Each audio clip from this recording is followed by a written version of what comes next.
capítulo 1, versículo 29 do Evangelho de João. Evangelho de Jesus Cristo, segundo escreveu João. Diz assim: no dia seguinte, João viu Jesus aproximando-se e disse: vejam, é o Cordeiro de Deus que tira o pecado do mundo. Repita, é o Cordeiro de Deus que tira o pecado do mundo. Amém? Quando João disse essa frase, João estava sendo questionado por um grupo de fariseus, porque ele estava batizando na cidade de Betânia. E um grupo de fariseus procura João e fala: por que você está batizando? Você é Elias? E ele disse: não sou. Você é um profeta? E João Batista disse: também não sou. Você é o Cristo? E João Batista disse: não, eu não sou o Cristo. E eles disseram: então por que você está batizando? Até porque o seu nome é João Batista. Batista não era sobrenome. A palavra Batista no texto original significa batizador. Então era João o batizador. E João responde: olha, eu batizo com água, mas já existe um que está no meio de vós que vocês não conhecem ainda. E este que está no meio de vós que vocês não conhecem, eu não tenho condições nem de desatar as sandálias que ele calça. E esse que está no meio de vós, que eu não tenho condição de desatar a sandália, que vocês não conhecem, ele está no meio de vós e ele é antes de mim. João Batista estava dizendo de alguém que nasceu 6 meses depois dele. João Batista era mais velho que Jesus. João Batista disse: ele está no meio de vós, vocês não conhecem, eu não sou digno de desatar as alparcas, e ele é antes de mim. João Batista estava se referindo à eternidade de Jesus. Agora, o interessante é a gente parar para pensar um pouco no porquê João citou este termo: eis o Cordeiro de Deus que tira o pecado do mundo. Diga assim: Cordeiro de Deus que tira o pecado do mundo. E para que possamos entender, nós precisamos retroceder até Êxodo capítulo de número 12, quando Deus institui a Páscoa. Em Êxodo capítulo 12, Deus institui a Páscoa. Ali foi a primeira Páscoa da história. Eu disse que a primeira Páscoa da história. O povo estava cativo no Egito há 430 anos. Entraram 70 almas, cresceram. Os descendentes de Jacó, seus filhos entraram. José cresceu, foi colocado no trono. E os descendentes de Jacó, os parentes de José, morrem. O faraó que abençoou a José morre. Outro faraó toma o posto. E esse faraó, segundo a Bíblia, não conhecia a história de José. Esse faraó então percebe que as hebreias davam à luz de forma multiplicada, enquanto as egípcias não faziam igual. E foi neste período que esse faraó, com medo de uma represária, de uma rebelião hebreia, ele impõe um jugo maior no povo. Ele coloca mais trabalho, mais peso. Ele começa agora a dificultar as coisas para os hebreus, para que esses hebreus não tivessem forças para manterem os seus lares e para continuar crescendo. Mas o texto vai dizer em Êxodo 2, 1 e 2, que quanto mais eles trabalhavam, mais as mulheres hebreias davam à luz. Porque esta é a história da vida cristã. Você não pode ficar chateado, triste, quando está sendo amassado por Deus. Você não pode ficar chateado, triste, quando está sendo provado. Porque a história bíblica já comprova que o crente só cresce em momentos de lutas e perseguições. Quanto mais lutas e perseguições a igreja passou na história, mais essa igreja crescia.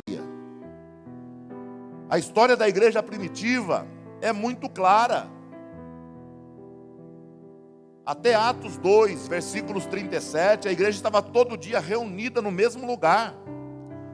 Cresceu ali em pouco tempo, de quase 120 para quase 10 mil almas. O primeiro sermão de Pedro foram 3 mil, no segundo sermão de Pedro mais 5 mil almas. E fora aqueles que não foram contados até aquele momento. Mas Deus tinha mais. Deus tinha mais. Então permitiu que a perseguição viesse sobre a igreja no ano de número 64 até o ano 70 depois de Cristo. Quando o general Tito invade Jerusalém e eles se dispersam. E aquela dispersão, chamada de diáspora, ela acabou se tornando a força motriz para o crescimento da igreja. Porque enquanto eles estavam reunidos, eles cresciam todos os dias, comendo junto, orando junto, caindo na graça de Deus e do povo. Mas Deus tinha mais, diga assim, Deus tem mais. E a perseguição, a pressão veio.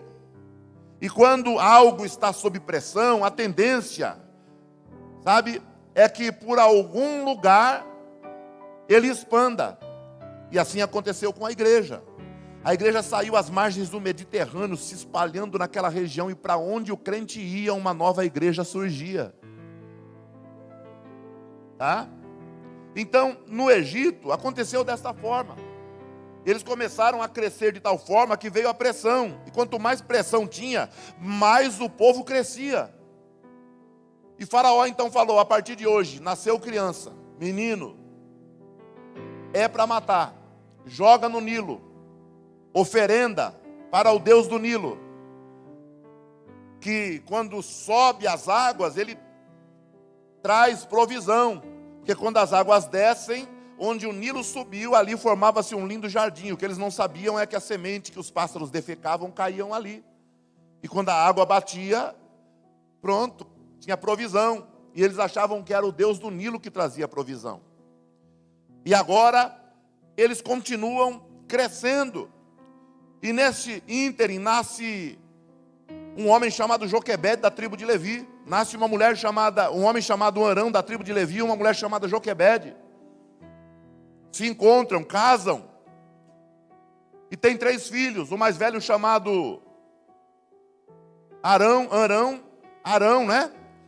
A outra chamada Miriam. E o menino que nasce naquela época chamada Moisés. E a mulher já não podendo mais esconder esse menino por 90 dias, a mulher coloca o menino num cesto, betuma, encapa, coloca as margens do Nilo, num local que a água não poderia movê-lo. E coincidentemente, a filha de Faraó vai tomar banho naquele lugar.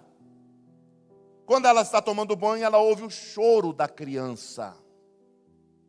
Diga assim, chorar na presença de Deus vale a pena. Diga, porque Ele sempre vai te ouvir. Glória a Deus. Como Deus ouviu a criança chorando? Através do ouvido da filha de Faraó, uma moça chamada Hatseput. E agora, ela vai até a criança, olha, vê que a criança é bela, formosa, pega, abraça. Miriam, de 14 anos, está distante, escondida. Ela vê quando aquela mulher pega o seu irmão. E ela corre até a mulher e disse, parece que é dos hebreus. A própria filha de Faraó disse, é dos hebreus. E a menina fala, se a senhora quiser, eu arrumo alguém para ser a ama de leite dela. E a filha de Faraó disse, então menina, corre e ache alguém. Ela correu em casa e falou, mãe, vem que Deus já tem milagre para nós. Deus já tem milagre para nós. Glória a Deus. Quando você chora na presença de Deus, Deus já tem milagre para liberar, não é para realizar, é só para liberar. E Joquebede corre ao lado de Miriam. Quando chega lá, a filha de Faraó, parece que eu estou vendo, a senhora pode cuidar dessa criança para mim? E agora, Joquebede fala, claro, pode deixar. Pegou a criança, eu imagino a dificuldade para não reagir. para não derramar uma lágrima, para não sair saltando com a criança no colo, de ver que o Deus dos hebreus, o Deus que ela ouviu falar, nunca teve um encontro com ele, o Deus que ela ouviu falar de via verbal pelos seus antepassados, estava se movendo do céu para abençoar a casa dela. Glória a Deus. E agora, parece que eu vejo Joquebede saindo com Miriam, com aquela criança no colo, que ainda não tinha nome. E eu vejo a filha de Faraó dizendo: senhora, espera só um pouquinho. A senhora cuida dele. E vem aqui no palácio de tempo em tempo, porque eu quero pagar um valor para a senhora cuidar dessa criança para mim. Glória a Deus. Porque quando Deus realiza o milagre, Ele não realiza pela metade. Se Deus deu filho para Joquebede, Deus ia patrocinar o sustento dele também, porque a sentença era de morte. Se Deus te deu algo, eu vou repetir, se Deus te deu algo, o que eu estou querendo dizer, se não foi você que foi buscar, tomou a força, lutou, guerreou, não, se Deus te deu algo, descansa que Deus vai prover a sustentabilidade disso que Ele te deu. Deus vai patrocinar aquilo que Ele te deu, até o último dia da sua vida, ou até o momento que Ele achar que é hora de te dar algo melhor.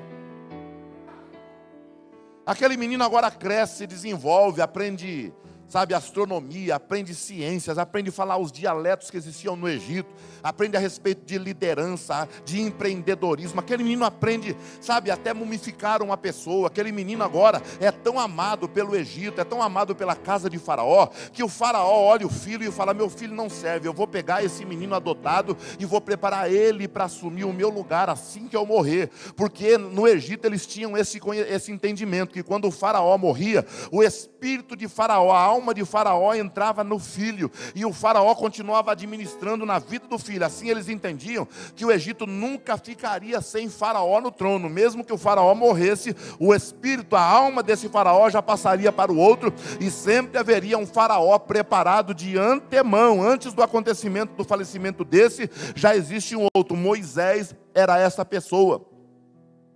Mas chega um determinado momento que Deus olha do céu e fala: não, eu preciso fazer alguma coisa. Porque no capítulo de número 4 de Êxodo, versículo 7, vai dizer assim, que Deus começou a ouvir o clamor do povo. Deus começou a ver o sofrimento do povo. Ele disse assim: olha, eis que eu ouvi atentamente o clamor do meu povo, e eu vi o seu sofrimento, e desci para livrá-los. Ei, descansa. Deus está ouvindo, e não somente ouvindo, Deus está ouvindo atentamente a sua oração.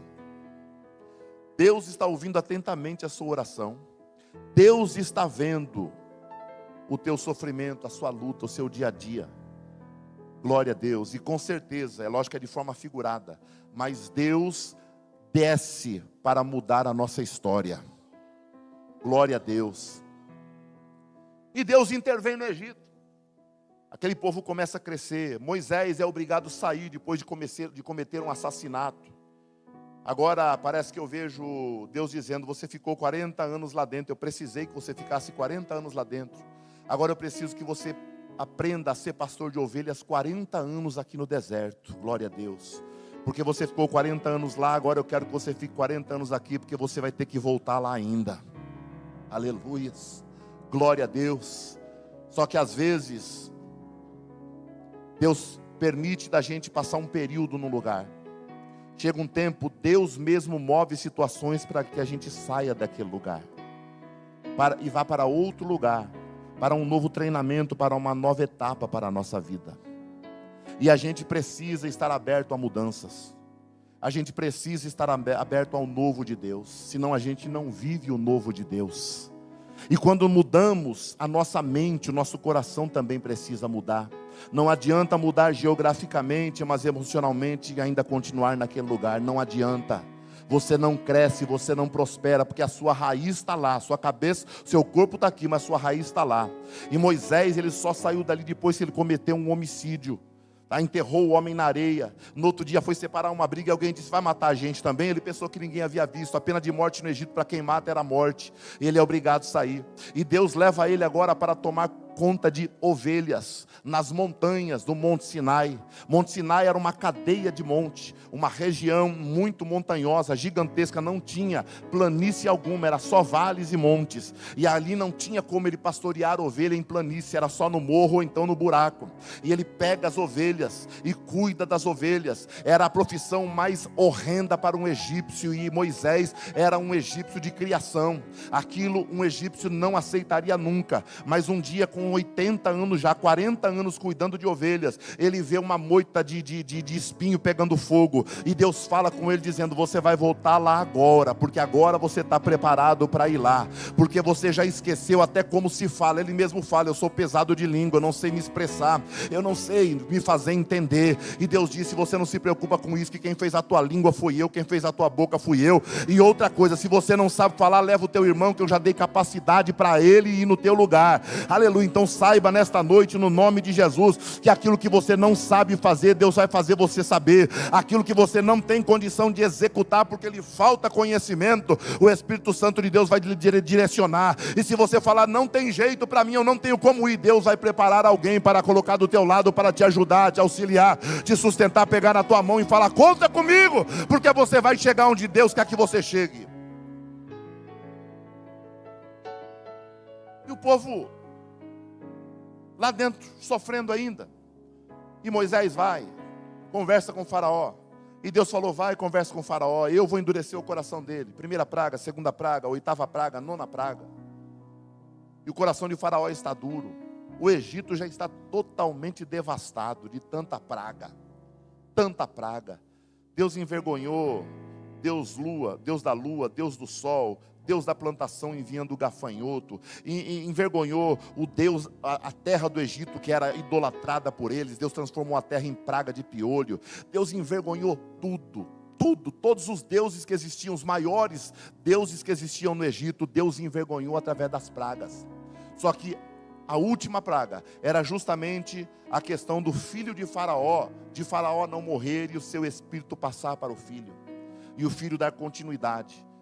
Ou seja, a lenda era que Faraó, o filho de Faraó mais velho, nunca morreria. O pai morreria, mas o filho nunca morreria.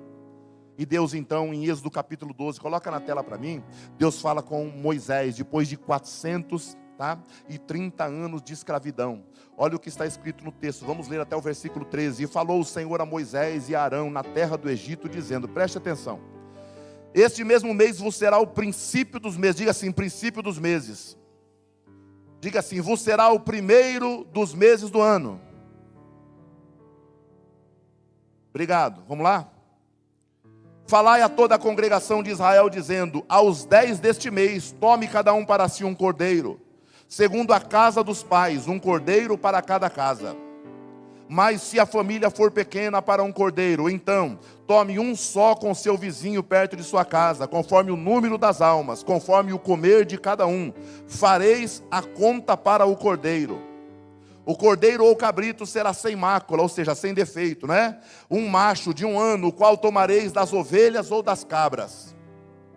E guardareis até o 14º dia do mês, e todo ajuntamento da congregação de Israel o sacrificará à tarde. Repita comigo, 14º dia. Próximo versículo.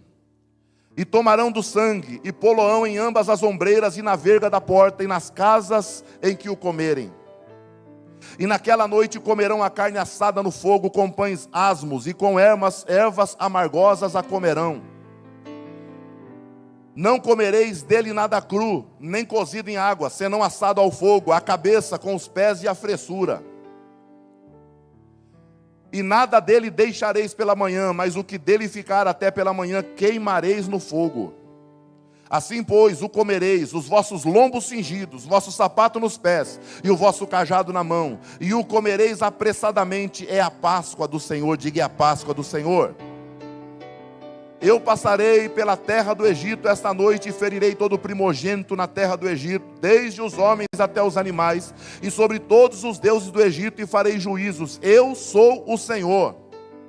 E aquele sangue vos será por sinal nas casas em que estiverdes. Vendo eu o sangue, passarei por cima de vós, e não haverá entre vós praga de mortandade, quando eu ferir a terra do Egito. Diga amém. Glória a Deus. Deus então olha para Moisés, o povo do Egito numa região chamada Terra de Gozém, próximo ao delta do Nilo.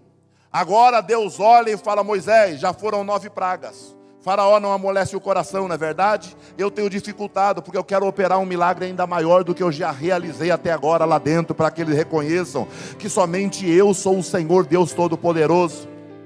Moisés, vocês vão fazer o seguinte: no dia 10 deste mês, e outra coisa, este mês será o primeiro mês do ano, ou seja, a partir de agora, vocês vão começar a contar a existência da nação de Israel, ou seja, vocês vão começar a contar os anos a partir de agora. Daqui para trás, o período de escravidão não será contado, para mim não existiu, eu não quero contar. Vocês vão começar a contar a partir de agora. Este mês, o mês de Nisan, ou seja, o mês de abril, vocês vão pegar no dia 10, que dia? Dia 10, vocês vão separar um cordeiro sem defeito, sem mancha, de 1 ano. Esse cordeiro não poderia ter quebradura, não poderia ter alergia, não poderia ter defeito visual e nem mesmo interno. Ele teria que ser averiguado antes. Se não houvesse um cordeiro, poderia ser um cabrito do meio das cabras, tá? Poderia ser um cabrito com menos de 1 ano, com as mesmas condições físicas. Vocês vão pegar no 10º dia e vão separar este cordeiro durante 4 dias, até o dia 14. Que dia? Dia 14, então, dia 14 de abril, foi o dia que foi instituído a Páscoa do Senhor. Esta é a Páscoa oficial para o povo de Israel na Bíblia Sagrada, dia 14 de abril. Tá? Nós seguimos um calendário gregoriano, eles seguem um calendário lunar, é diferente do nosso. Tá? É diferente, não é a mesma coisa. Então, nós celebramos aqui a Páscoa hoje. A Páscoa, na realidade, era um período, e o dia culminante era no dia 14 de abril. E neste dia, 14 de abril, ele disse para Moisés: vocês separem esse cabrito. Quando chegar próximo ao entardecer, às 16 horas, vocês vão pegar este cabrito.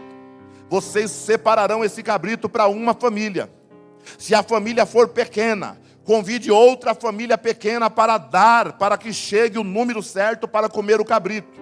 Qual era a quantidade, desde o Antigo até o Novo Testamento? Entre 10 e 20 pessoas para um cabrito. Tanto que Jesus, quando celebra a ceia, ele celebra a ceia com 12 dos seus discípulos ali. Quando ele celebra a ceia, Judas ainda está junto, à mesa com ele na ceia. Tá? A orientação era de 10 a 20 pessoas. Então ele disse: vocês vão pegar o cabrito. Se o cabrito for grande demais para uma família, convide outra família pequena. Se o cabrito for para uma família grande, é só um cabrito mesmo, não precisa mais. Já indicando que o único que pode prover salvação para o ser humano desde lá daquele dia é somente o Cordeiro de Deus. Não tem 2 cordeiros, não tem 3 cordeiros, não tem 4 cordeiros. E João Batista não disse: eis aí um Cordeiro de Deus que tira o pecado do mundo. Não, João Batista disse: eis aí o Cordeiro. Glória a Deus. Pode existir muita gente se intitulando santo, salvador, milagreiro. Só existe um Cordeiro, salvação somente através do nome poderoso de Jesus Cristo, Cordeiro de Deus. Só. A igreja precisa entender definitivamente essa questão. Salvação somente através de Jesus. Mas e se eu fizer, e se eu não fizer, e se eu deixar, e se eu não deixar? Salvação é só através de Jesus.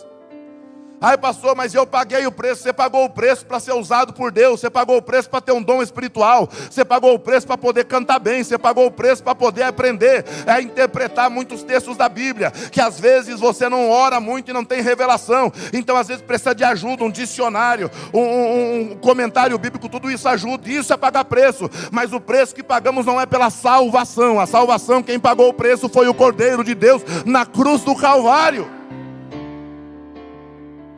Glória a Deus.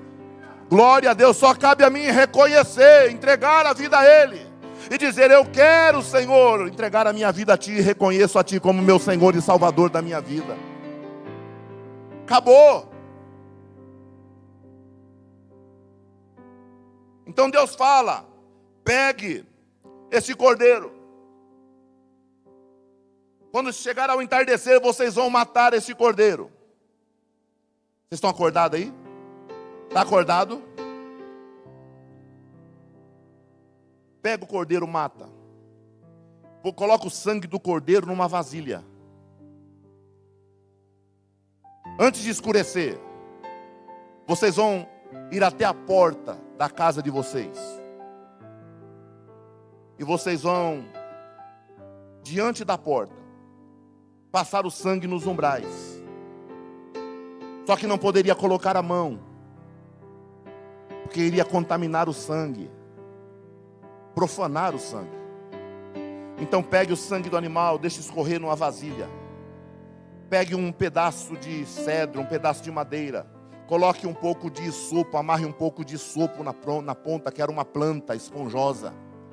Pegue a madeira, mergulhe o isopo no sangue, coloque o sangue no chão. Vá para debaixo da porta, coloque o sangue no chão. E aí você começa a pegar o sangue do cordeiro e passar na porta. Pegue o sangue, põe na porta. Assim, ó. Tá? Esse ato simplesmente já apontava para algo que João estava dizendo: o Cordeiro de Deus que tira o pecado do mundo. Pega o sangue, aqui, aqui, aqui. Pega o sangue, aqui, aqui, aqui. Pega o sangue, aqui, aqui, aqui. Glória a Deus. Vocês vão passar o sangue na porta e na janela. Vocês vão comer esse cordeiro assado, cabeça, pés e barrigada, fressura. Tudo tem que ser assado, não pode cozer em água. Tudo tem que ser assado. E vocês vão comer esse cordeiro com pão asmo, sem fermento. Porque a ausência do fermento fazia com que a digestão fosse rápida. E o fermento representa a mistura, pecado na Bíblia. O texto diz que um pouco de fermento leveda toda a massa. Para um alcoólatra, uma dosezinha de pinga faz ele retornar ao vício. Essa dosezinha é um pouquinho de fermento, leveda, estraga, faz crescer, alvoroçar toda a massa.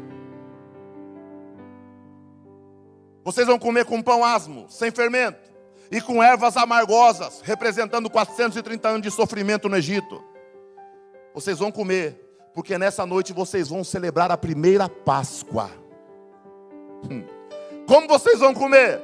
Vocês vão pegar o cabrito assado, com um pedaço de pão asmo, com erva amarga em cima, e vocês vão colocar na boca, e vocês nessa hora, vocês vão estar com seus lombos cingidos, ou seja, vocês vão pegar a túnica, levantar a parte da frente da túnica, pegar a parte de trás, levantar aqui em cima, colocar por debaixo do cinto, amarrar o cinto, para que a túnica não atrapalhe vocês de correr, ela vai se tornar uma bermuda. Então essa túnica os seus lombos cingidos vai indicar o quê? Que você está pronto para quando falar é agora, sair correndo, tá? Então vocês vão comer desse jeito, como forasteiro, como viajante, como alguém que está de passagem naquele lugar. Vocês vão correr com o cordeiro na mão, vocês vão estar com o lombo cingido, vocês vão estar com o cajado na mão, que representa o apoio, o ministério, algo que Deus colocou na nossa mão, e vocês vão estar com a sandália nos pés, porque muito longa vai ser a caminhada de vocês. Glória a Deus. Ou seja, esta noite Deus está falando para vocês: o Cordeiro de Deus está no nosso meio. Glória a Deus. Aleluia. As ervas amargas representam as lutas que nós temos passado, mas não é hora de ficar olhando para trás, é hora de pegar sim o sangue do Cordeiro que está sobre a nossa vida, cingir os lombos, colocar sandália nos pés, honrar o ministério que Ele colocou na nossa mão e olhar para frente, porque é muito longa a nossa caminhada.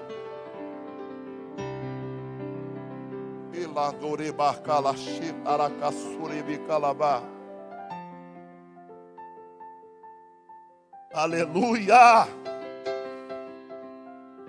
E Deus disse: essa noite, no dia 14 de Nisan, o meu anjo vai passar sobre as terras do Egito e vai ferir todos os primogênitos, de homens até animais, todos. Mas a casa onde tiver o sangue do cordeiro na porta, o anjo da morte passará por cima. Glória a Deus. O anjo da morte passará por cima. E é isso que significa Páscoa. Páscoa significa Pessa. Pessa significa passagem. A palavra Pessa, que é Páscoa, significa passagem. Mas o que a Páscoa quer dizer? A Páscoa quer dizer passagem do anjo da morte do Senhor no Egito. Mas onde tinha sangue do cordeiro, todo mundo dormiu e acordou bem no outro dia. Aleluia, porque Páscoa é dia de salvação. Páscoa é dia de salvação. Tem sangue do cordeiro aí? Tem sangue do cordeiro aí? Tem sangue do cordeiro? Tem, hein?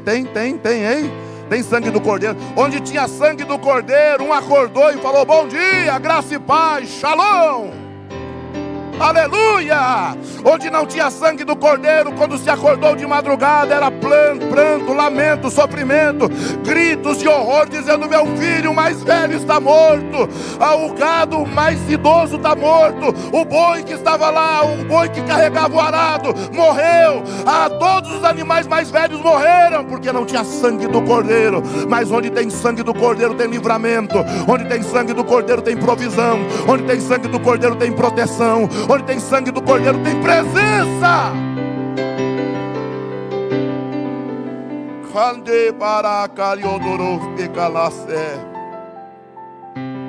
Glória.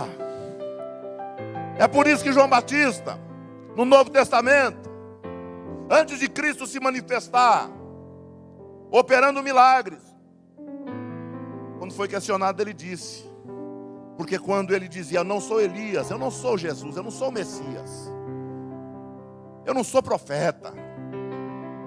Quando ele respondia isso para os fariseus, às margens do Jordão, ele olha para o lado, oh glória.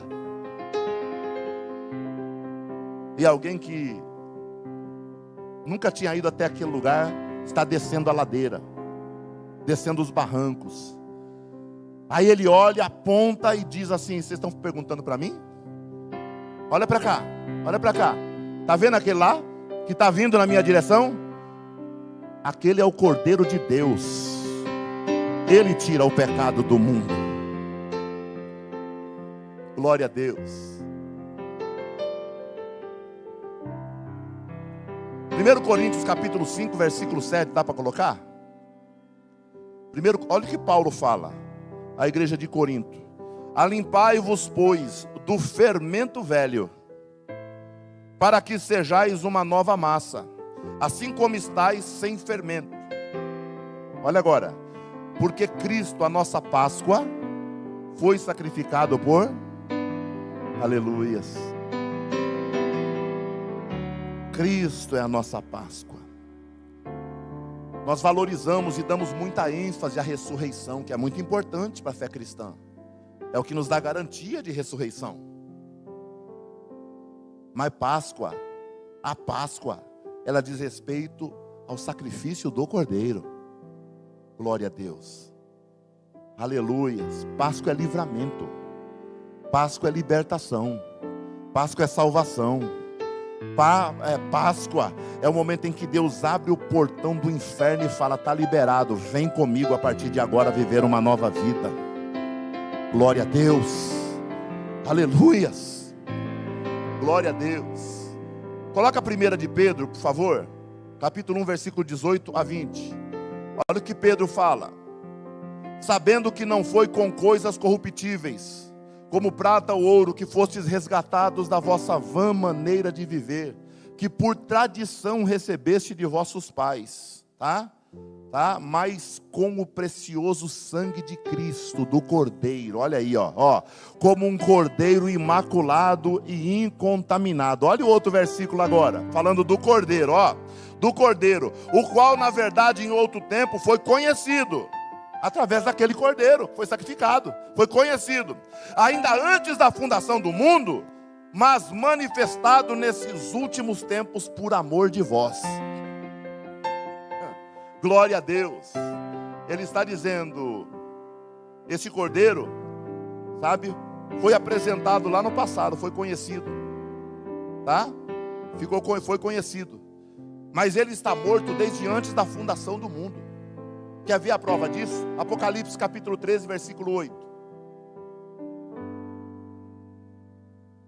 Olha o que diz: e adoraram-na. Ou eu poderia dizer, e adoraram a besta, todos os que habitam sobre a terra. Esses cujos os nomes não estão escritos no livro do Cordeiro, que foi morto desde a fundação do mundo. Então, quando o mundo foi fundado, criado por Deus, o nosso Cordeiro, Cristo, já havia sido morto. Glória a Deus. Nasceu de mulher, viveu como homem e foi para a cruz para se cumprir o que já estava programado. Glória a Deus. Aleluias. Bendito. É por isso que João dizia: é o Cordeiro de Deus que tira o pecado do mundo, porque o Cordeiro, para tirar o pecado daquele povo, tinha que morrer. João Batista sabia o que estava falando. E na época de João Batista, e na época de Cristo, a Páscoa era celebrada do mesmo jeito. Só que agora, no templo em Jerusalém, eles celebravam a Páscoa durante um período longo. E nos 10 últimos dias que antecediam a Páscoa, a aglomeração de gente era gigantesca em Jerusalém. Jesus, durante os seus 30 anos, antes de exercer o seu ministério, conviveu com essa prática, indo e voltando para o templo, do templo para casa, do templo para a marcenaria. Ele estava acostumado com isso. E nas épocas da Páscoa, Jerusalém ficava entupido de gente. Não tinha local para hospedar a quantidade de gente. Um historiador, Flávio Josefo, que viveu na época de Cristo, era um fariseu, era judeu e fariseu, e não era cristão. Ele pediu para um homem chamado Géstios fazer um recenseamento da quantidade de pessoa que passava por Jerusalém 10 dias antes da Páscoa. E mandou também ver a quantidade de cordeiros que eram sacrificados no templo. Uma quantidade de 265.500 cordeiros eram sacrificados no templo. Porém, dos 265.500 cordeiros que eram sacrificados no templo durante a Páscoa, o período da Páscoa, um cordeiro era especial, que era o cordeiro que seria sacrificado no dia 14 do mês, no dia 14 de abril, de Nisan, às 15 horas no templo, que era o horário do sacrifício principal do judeu. Agora você imagina, para cada cordeiro tinha que ter no mínimo 10 pessoas. Se sacrificavam 265.500 cordeiros no período da Páscoa, que era um período longo. Você faz a conta, passa de 2.700.000 pessoas passando por Jerusalém nesse período. Esse homem que fez essa conta é um historiador que não era cristão, não tinha por que defender a fé cristã. Mas ele deixou registrado. Os preparativos da Páscoa começavam um mês antes. E ali o sacrifício era diário. O sábado anterior à Páscoa era o sábado, o grande sábado, onde as 24 turmas de sacerdotes serviam no templo, de um sábado até o dia da Páscoa. 24 turmas de sacerdotes. Em cada turma eram 900 sacerdotes.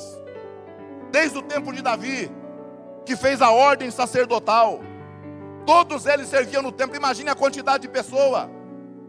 Tem gente que fica assustado na época da Aparecida, de ver o tanto de gente em romaria que vai para lá. Vocês não têm noção do que era Jerusalém nessa época. Porque todo judeu, num raio de 30 quilômetros, tinha que comparecer à Páscoa. Mesmo que não fosse judeu, israelita, mas fosse convertido ao judaísmo, tinha que estar ali. Tinha que estar.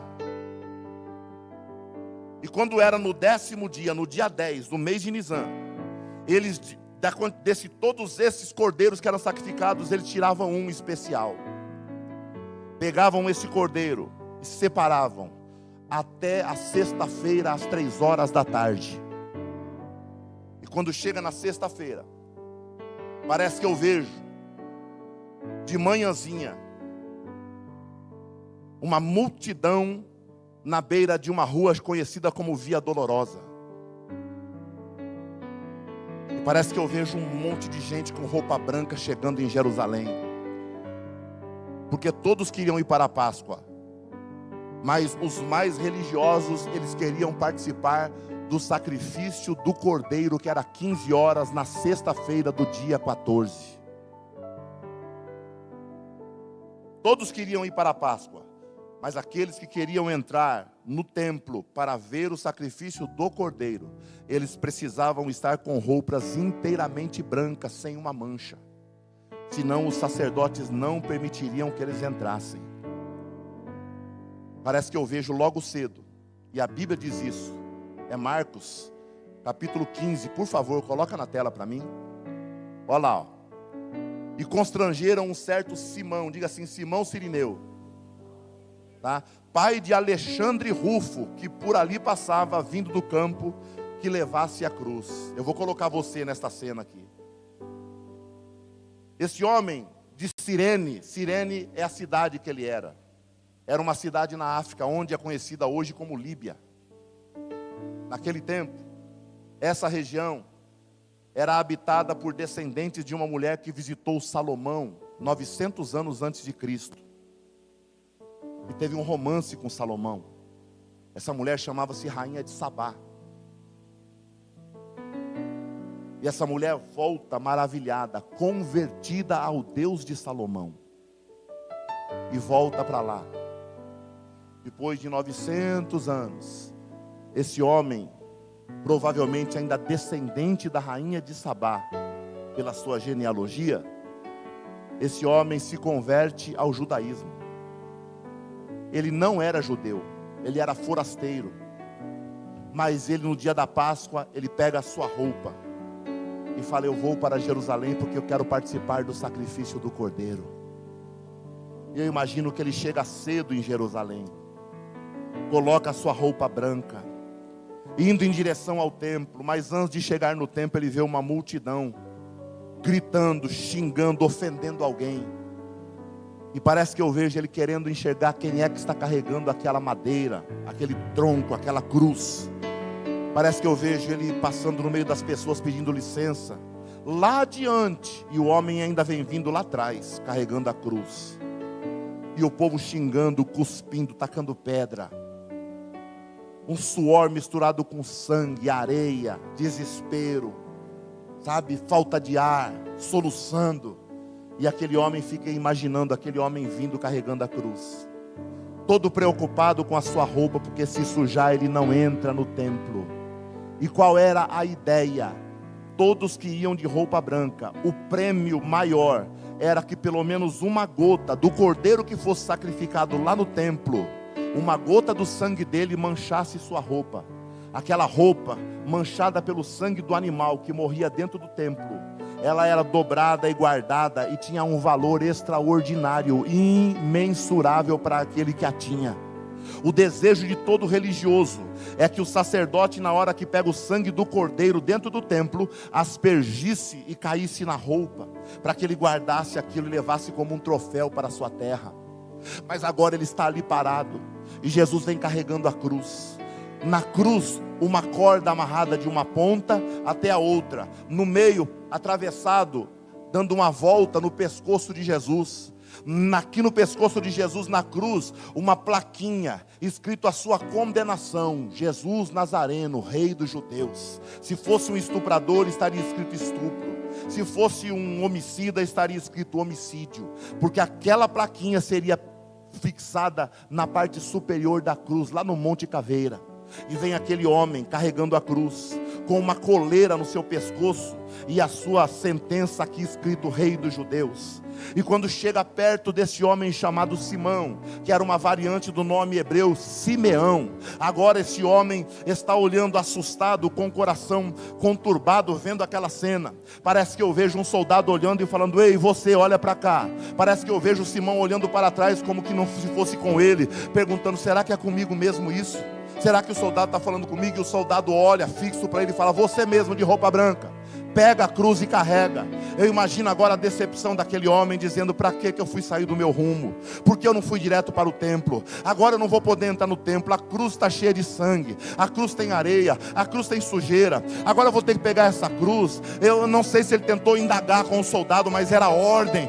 O próprio Jesus já havia falado isso sobre Romano, falado: se alguém te pedir para você andar 1 milha, ande 2, porque era a obrigação de carregar as coisas de um romano por 1 milha. E Jesus dizia: se alguém pedir para carregar 1 milha, não carregue 1, carregue 2, para o romano entender que você é transformado. E aquele homem então pega a cruz. Eu acho que até decepcionado, porque talvez pensando: perdi minha viagem, viajei 1000 milhas para vir até aqui, e agora eu não vou poder participar do sacrifício do cordeiro.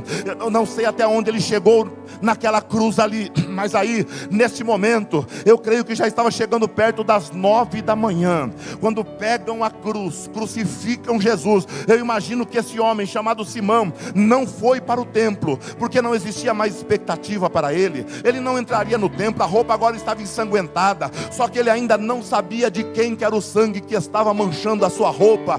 Ele não sabia quem era aquele que carregava a cruz. Ele não tinha ideia do poder, da aleluia, que aquele sangue influenciaria na sua vida a partir daquela hora. Talvez você hoje não tenha ideia da graça, do poder que a palavra de Deus está derramando sobre a tua vida, mas eu quero que você acredite em nome de Jesus, que a sua adoração aqui, o seu louvor e a compreensão dessa palavra pode mudar a tua história.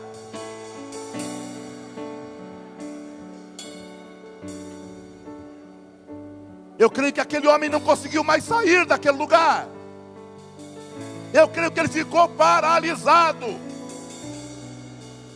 vendo a maneira como tratavam aquele homem, batendo na coroa, ensanguentado, desfigurado. Pregam suas mãos, pregam seus pés, levantam a cruz com ele já fixado, causando dores, espasmos. Enfiam a cruz no buraco, ajeitam, tudo com ele crucificado. E agora, está chegando perto do meio-dia, o céu começa a ficar diferente. Da cruz começa a se ouvir um diálogo, não era um monólogo.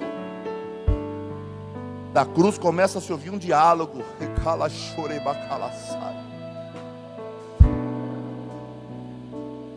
Os soldados começam a olhar para as nuvens começam a tomar velocidade. O céu começa a ficar turvo. Pessoas começam a olhar uma para a outra assustada. E da cruz, Jesus começa a dizer Eli, que é uma variante de Eloi. Eli, Eli, lama sabachthani. Aleluia. Ele estava dizendo: Deus meu. Perceba que ele não falou Pai, porque ele ainda estava vivo como homem, e como homem ele tinha que proceder. Primeiro ele fala: Eli, Deus meu, Deus meu. Eu creio que ele estava lembrando lá, antes de ser preso, orando, dizendo assim: Senhor, se for possível, passa de mim esse cálice. Esse era o cálice. Ver que Deus, o teu Pai, naquele momento não tinha condições, ou o abandona por um período. Deus meu, porque o Senhor me desamparou? Que a dor era tão grande, que ele exclama como homem. Mas a convicção celestial e divina, fluindo na sua vida, depois de algum período, impulsiona a dizer: Pai, olha, Pai, perdoa, porque eles não sabem o que estão fazendo. Não demora muito, lá da cruz se ouve mais um gemido. Ele dizendo assim: tenho sede.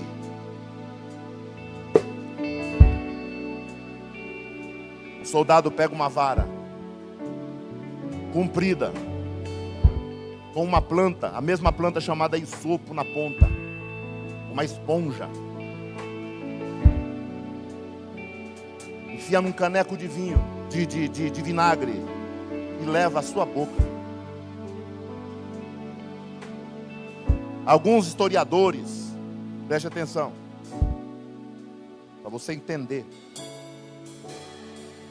Alguns historiadores dizem que aquele vinagre, aquela vara e aquela esponja foram retiradas de um banheiro romano. Porque o banheiro romano era um espaço aberto, aonde tinham 5 buracos de cada lado, onde as pessoas se sentavam e faziam os seus serviços fisiológicos, conversando um com o outro. Não tinha porta e nem parede. No meio, entre a latrina de lá e a latrina de cá, ficava um pote, um vaso com vinagre. Dentro do vinagre, esponjas, varas com esponjas amarradas, porque o vinagre é o que ia limpar aquilo, a esponja que eles faziam a sua higiene. Então estudiosos dizem que aquela vara que levaram até a boca de Jesus foi tirada de um banheiro daquele. Ele pede água e colocam na sua boca. E o tempo vai passando. E lá no templo, a massa está se acotovelando, todo mundo de roupa branca, querendo ver o momento do sacrifício do Cordeiro da Páscoa. Porque o sacrifício do Cordeiro, aleluias, era o ato mais importante da Páscoa. Era o dia do sacrifício do Cordeiro, relembrando a salvação, aleluias, e o livramento do povo de 430 anos de servidão. Quando eles estão no templo, olhando, lá no fundo uma cortina, um palco, um altar. De repente, quando dá 15 horas, a 9ª hora, a hora do sacrifício dos judeus na Bíblia, Pedro e João iam ao templo orar a 9ª hora. 9ª hora, 3 da tarde. Eles escutam de trás da cortina do templo umas batidas no chão.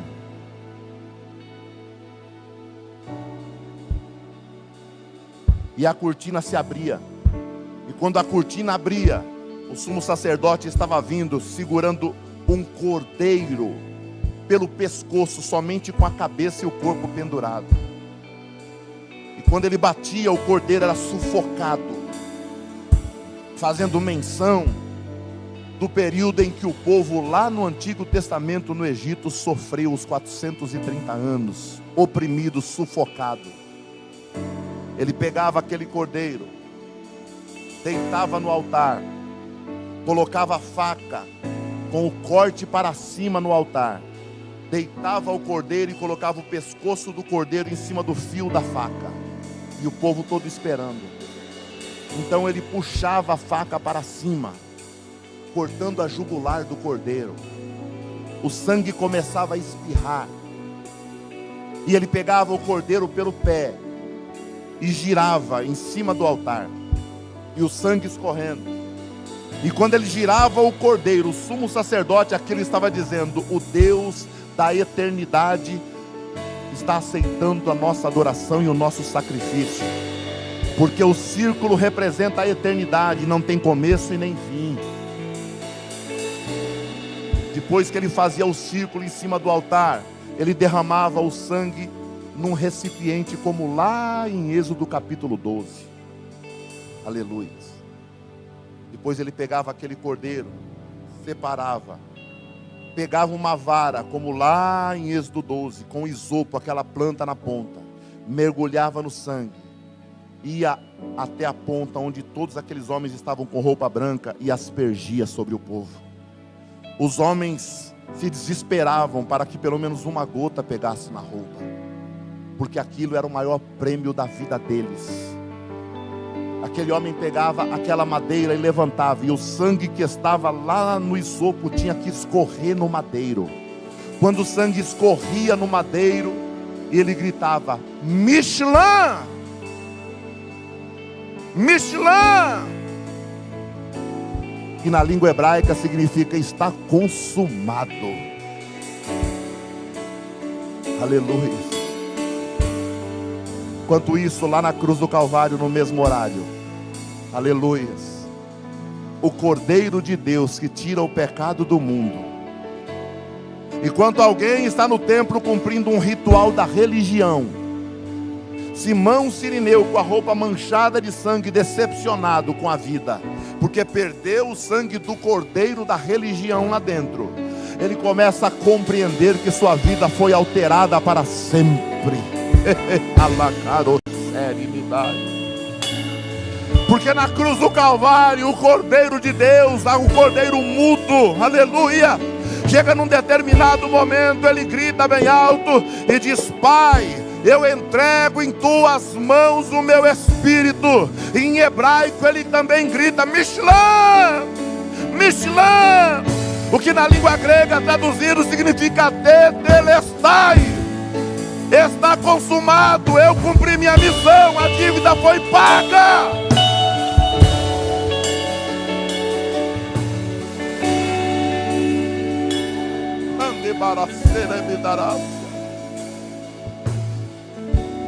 Tem tanta gente que fica emocionada porque Deus deu um carro, uma casa. Tem tanta gente que fica emocionada porque ouve falar: Deus vai mudar a tua vida, vai te abrir uma porta. Mas eu gostaria que você não se emocionasse, mas que você no fundo fosse tocado espiritualmente pelo poder dessa palavra. Se essa palavra não mudar a nossa conduta, nada mais muda. Nada mais. Você veio aqui para cumprir um ato religioso que é a Páscoa de domingo, perdeu o seu tempo. Deus não está procurando religiosos. Religioso faz para aparecer. Aleluia. Espiritual faz por gratidão e honra. Aleluia. Glória a Deus. Quando ele grita, aí Simão Cirineu teve o entendimento de quem ele era. Ou seja, não participei do ato da religião, mas eu participei do maior ato da história da humanidade. Aleluia. O ato em que o Cordeiro de Deus entregou a sua própria vida, se deu por amor de cada um de nós, para promover libertação e salvação, não somente terrena, mas eterna. Glória a Deus, eterna. Aleluia. Bendito é o nome do Senhor. Deixa eu concluir. Dá para colocar Pedro aí para mim? Pedro 2:24, por gentileza. 1 de Pedro 2:24, por favor. Olha o que diz o texto: levando ele mesmo em seu corpo os nossos pecados sobre o madeiro, para que mortos para os pecados pudéssemos viver para a justiça, e pelas suas feridas fomos sarados. Glória a Deus. O texto fala que ele é sepultado ainda na sexta-feira. Nenhum osso do seu corpo foi quebrado. Nenhum osso. E o Salmo 22 estava escrito que nenhum dos seus ossos seria quebrado.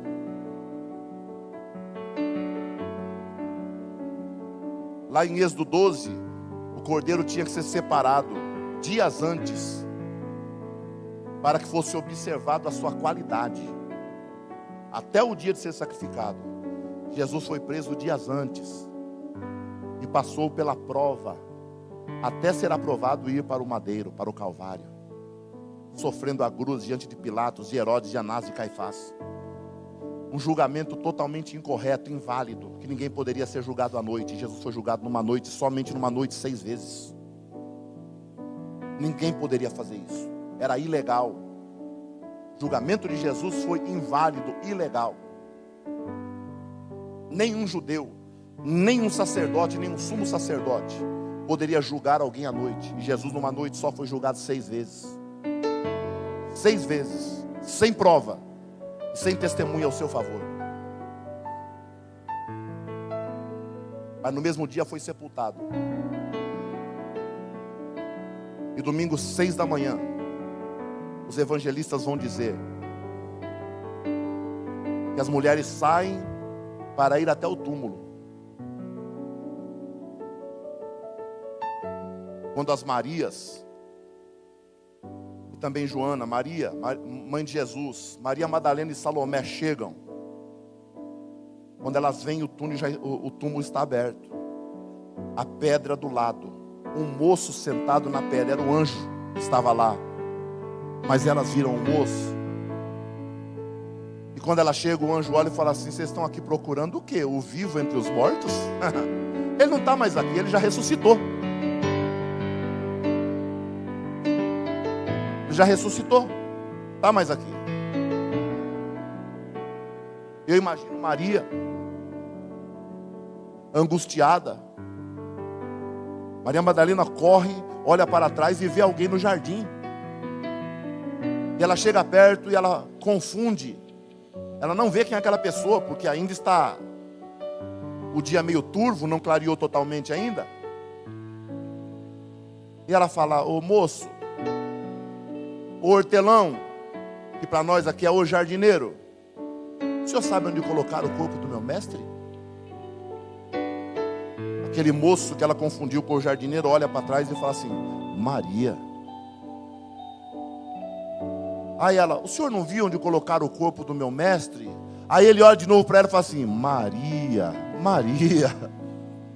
Na hora ela reconhece. Ela cai aos pés, sem tocá-lo, e diz: Rabi, mestre. Raboni, meu mestre. E ela quer tocar ele. E ele diz: não me toca, porque eu preciso me apresentar para o meu Pai. Aleluia. Quando diz isso, Pedro e alguns discípulos estão chegando. O texto vai dizer que Pedro chegou atrasado, porque corria menos. E Pedro nem pergunta nada para anjo. Pedro entra no sepulcro. Pedro encontra um lençol caído no chão, todo amarrotado. E Pedro nota que ao lado do lençol, em cima de uma pedra, como se fosse uma banqueta, existia um lenço dobrado desse jeito aqui. Pedro, naquela hora, entendeu a mensagem. Porque na cultura deles, quando você jantava, almoçava ou se hospedava em um lugar, saía e o garçom viesse, ou a camareira viesse arrumar o quarto e visse lençol no chão e o guardanapo, a toalha de rosto amassada,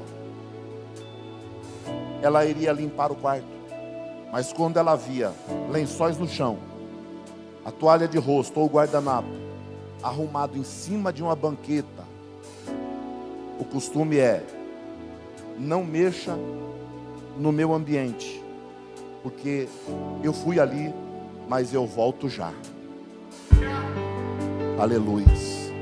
Fica de pé, no nome de Jesus.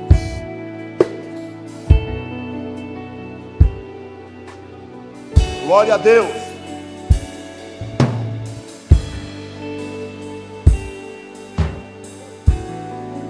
Eu não sei quantos aqui, queira Deus, que todos que estão aqui, todos nós, estejamos servindo a Jesus para ter um encontro com Ele. Meu desejo, a minha oração como pastor, é que todos que estão aqui estejam servindo a Ele porque amam a Ele, porque querem estar toda a eternidade com Ele. Mas pastor, eu quero ser abençoado. Eu também quero. Eu quero sentir a presença de Deus ainda mais. Eu também quero. Eu quero ser usado por Deus. Eu também quero. Eu quero receber bênçãos terrenas. Oh, se eu quero. Eu quero viajar.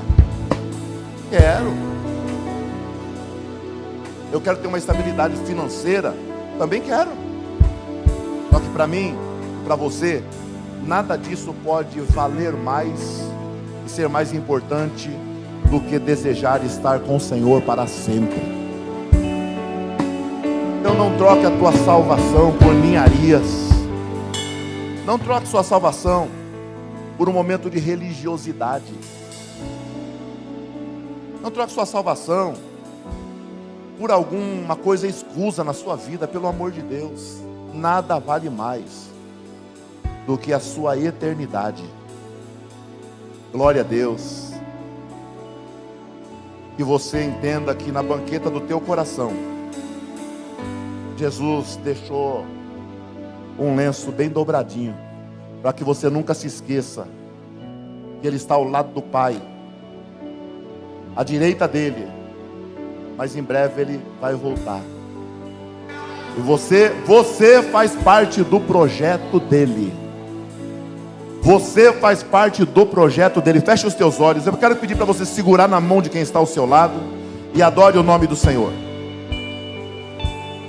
Glória a Deus. Enquanto eles vão louvar, ore a Deus. Conversa com o Pai.